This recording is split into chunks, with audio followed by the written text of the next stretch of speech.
Naquele tempo, Jesus foi à região de Cesareia de Filipe e ali perguntou aos seus discípulos: Quem dizem os homens ser o Filho do Homem? Mestre, alguns dizem que és João Batista. Outros dizem que é Elias. Outros dizem que é Jeremias ou algum dos profetas. E vocês? Quem dizem que eu sou?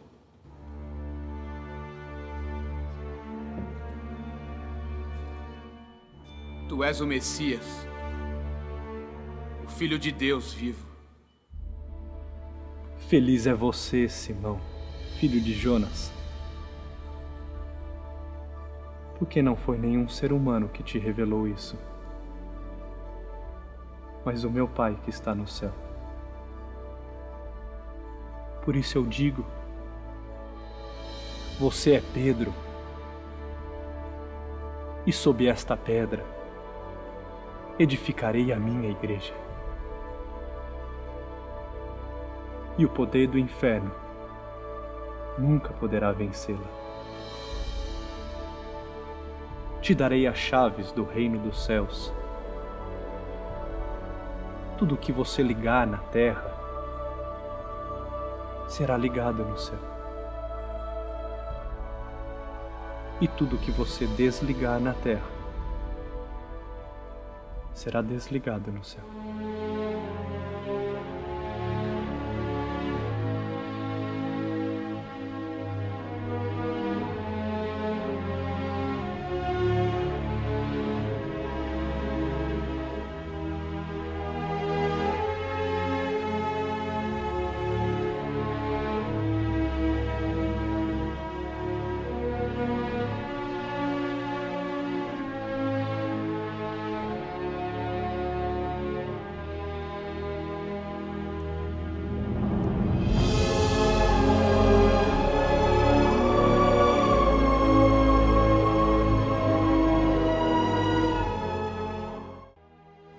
Queridos irmãos e irmãs, uma saudação muito especial neste dia em que a igreja toda celebra dois grandes apóstolos, São Pedro e São Paulo.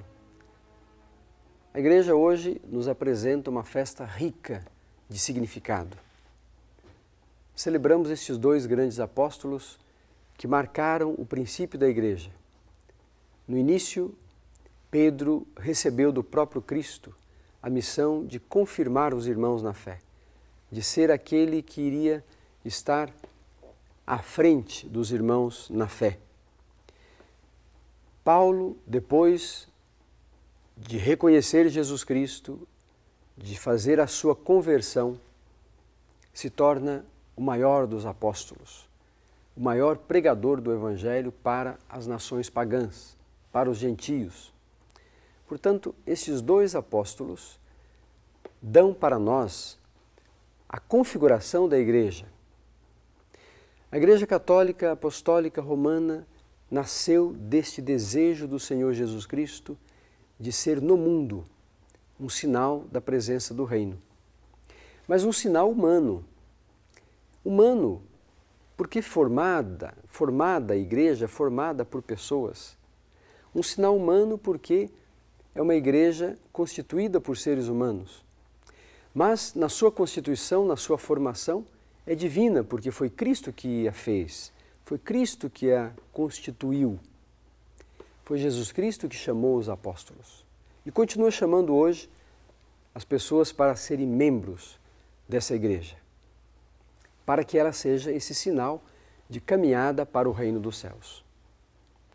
O evangelho que hoje nós ouvimos nos traz esta passagem maravilhosa. Jesus Cristo dialoga com os discípulos.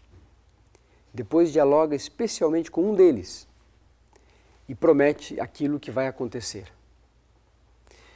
Jesus Cristo pergunta aos seus discípulos: quem dizem os homens ser o Filho do Homem? Essa pergunta é uma pergunta que permanece até hoje. Quem é Jesus Cristo para nós? o que nós falamos sobre Jesus Cristo? Nesta pergunta, nesta reflexão, o apóstolo se levanta. Pedro olha para Jesus e diz: Senhor, Tu és o Messias, o Cristo, o Filho do Deus vivo. Veja, essa palavra do apóstolo São Pedro não é qualquer palavra. E Jesus diz: bem-aventurado és tu. Porque não foi a carne que te revelou isso, não foram os interesses, não foi a tua capacidade, a tua compreensão, mas foi uma revelação de Deus. Vejam que esta revelação de Deus faz com que Pedro perceba quem é Jesus. Ele também ouvia essa pergunta dentro do seu coração: quem é este homem? Quem é este homem que faz a tempestade se acalmar, que expulsa demônios, que cura os doentes, que sacia a multidão? Quem é este homem? Essa pergunta, talvez, depois de tantas reflexões, traga como resposta algo novo. Quando Pedro diz: Tu és o Messias, o Filho do Deus vivo, isso era a promessa, a realização da promessa do povo de Deus, de todo o povo de Deus. Veja que São Pedro resume, portanto, na sua compreensão, a esperança do povo de Deus, o Messias que viria, o Deus vivo presente em meio à humanidade. Promessa, mas muito mal compreendida pelos povos daquele tempo. Mal compreendida porque até hoje não foi compreendida de modo próprio e seguro. E nós nos perguntamos: quem é Jesus para nós? Que nós saibamos reconhecer nessa resposta de São Pedro o princípio para o qual nós podemos também relacionar a nossa resposta. Jesus Cristo é o Deus vivo, presente na história da humanidade. E hoje nós podemos afirmar isso. Ressuscitado, vivo, está conosco. Jesus, nesta conversa, nesta reflexão com os discípulos, depois de ter dito isto a Pedro, que ele era bem-aventurado, diz: Tu és Pedro, e sobre esta pedra eu vou construir a minha igreja. Vou te dar as chaves do reino dos céus, de modo que tudo que ligares aqui seja ligado nos céus, tudo que desligares aqui seja desligado nos céus. O que é que Jesus fez? Constituiu a sua igreja com uma autoridade que não é humana. Não é autoridade política, econômica. Não é uma autoridade de mando sobre as pessoas, mas a autoridade que vem do alto. Uma autoridade para que todas as coisas e todas as atividades humanas se liguem àquela que é a grande atividade no reino dos céus, que é o culto verdadeiro a Deus, o nosso Pai, o amor a Deus. Nós vamos diante de Deus, no final dos tempos, estar na sua presença, amando eternamente. Esta é a atitude que permanecerá no reino dos céus, o amor. Este amor deve penetrar, deve fecundar as nossas atividades humanas, para que elas sejam sinais do reino, para que elas sejam expressão do reino. Jesus entrega, portanto, através de Pedro, entrega à sua igreja esta capacidade de ligar aquilo que é do céu e aquilo que é da terra, ou desligar. Existem coisas que não pertencem ao céu, não pertencem ao pensamento de Deus, não pertencem ao coração de Deus. E a igreja deve, portanto, desligar. E existem coisas na humanidade, na vida, na cultura, no modo de ser das pessoas, que são a expressão de Deus e que a igreja deve ligar. Esta relação, queridos irmãos e irmãs, de Jesus Cristo com a sua igreja e da igreja com os que buscam o reino dos céus, é uma relação, portanto, de compromisso. A igreja tem esta responsabilidade. E aqui também existem já os princípios daquilo que o Senhor colocou para todos os seus filhos e filhas.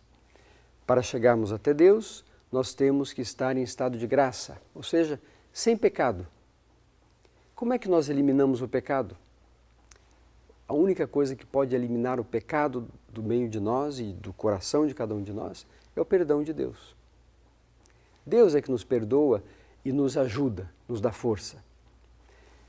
E o Senhor Jesus Cristo deixou, porque não havia isso até aquele tempo, Ele deixou para a igreja esta capacidade ou esta responsabilidade de perdoar os pecados, de reintegrar as pessoas ao grupo daqueles que buscam o Senhor, de fazer com que as pessoas retomassem o seu caminho.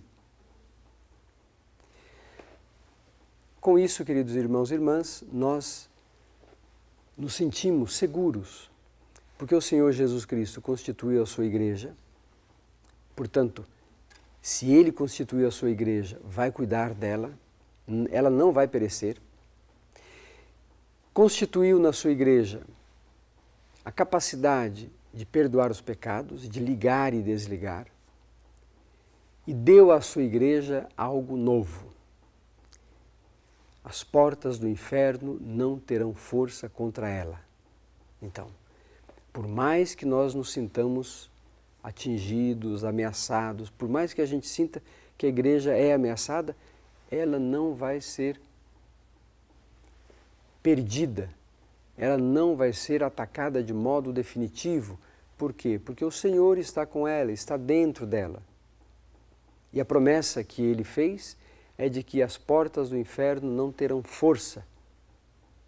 Por mais que a gente sofra perseguição, incompreensão, a igreja permanecerá na história até o final dos tempos, porque isso é desejo do Senhor Jesus Cristo.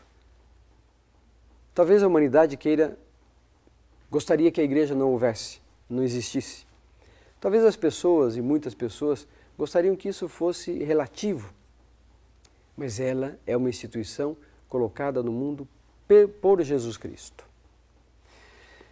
Pelo Senhor Jesus Cristo, nós nos constituímos membros dessa igreja, através do batismo. E membros dessa igreja nós somos caminhantes para o reino dos céus. Com a igreja, nós temos a certeza de que vamos chegar até o final dos tempos. O Senhor Jesus Cristo, na sua promessa de que ela não se deixará vencer por causa das forças do mal, vai nos trazer paz. Querido irmão, querida irmã, que este dia seja feliz na tua vida e que você se sinta membro ativo da igreja para continuar confiando na promessa do Senhor e anunciando esta mesma promessa aos irmãos e irmãs, aqueles que precisam de esperança, precisam de compreender a sua vida em Deus.